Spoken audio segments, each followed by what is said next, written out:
Welcome back, everyone, to part 2 of solving two-step equations. I believe we left off at number 6. So let's get started. So we're going to find the solution of the following two-step equations. And remember, we never start with the coefficient. We always start with the constant. So we're going to solve number 7. The inverse of subtracting 1 and 9/10 is adding 9/10. Again, it's an equation. We must subtract 1 and 9/10 from both sides. Now we have 21 and 1/10 plus, a negative 21 and 1/10 plus 1 and 1/9. We know we're more negative, so our answer should be negative. Go ahead and subtract that. Again, the signs are different, so we're going to subtract, keep sign number with the greatest absolute value. So we know we're going to have a negative answer here.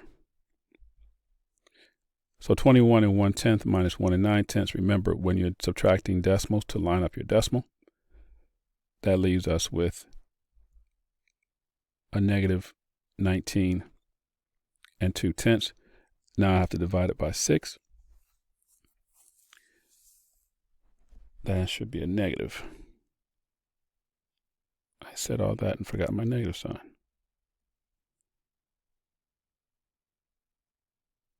So the answer is negative 3 and 2/10. See how easy it is to forget your negative sign?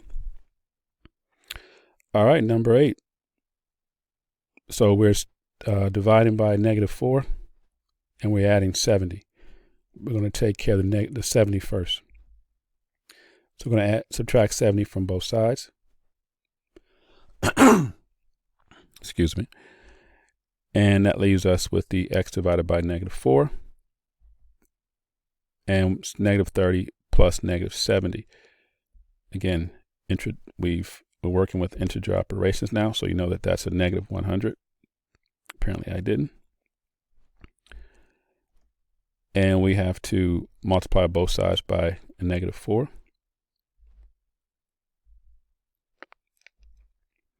And that should give us a plus 400. So you see how easy it is to forget these negative signs. I'll go back and show that one more time.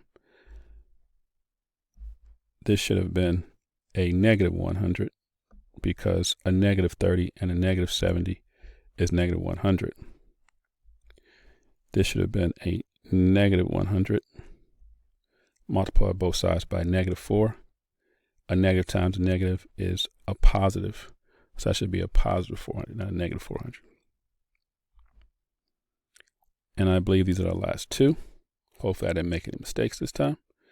Negative 46.5 equals 3.5 times some number t minus 8. Again, I have two different types of numbers. I have a decimal and a fraction. It's your choice on how you want to solve that.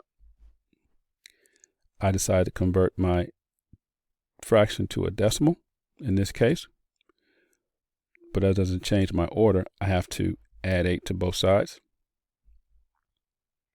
And I made another mistake because this should be what?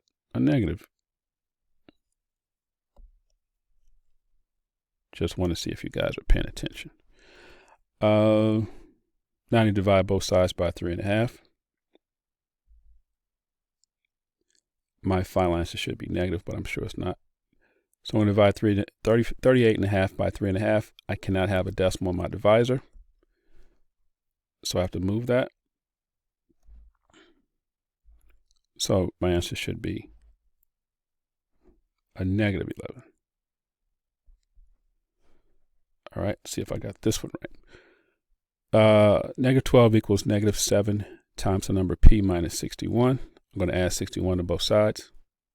Negative 7p equals 49. So far, so good. This is a positive 49. Divide both sides by -7. Yes, I got it right this time. So p is equal to -7. So I've just shown you how easy it is to, because I made a mistake with my integers, get the entire problem wrong. So make sure that you're aware of your integer operations and that you write your negative signs or keep it positive in each case. That being said, great job.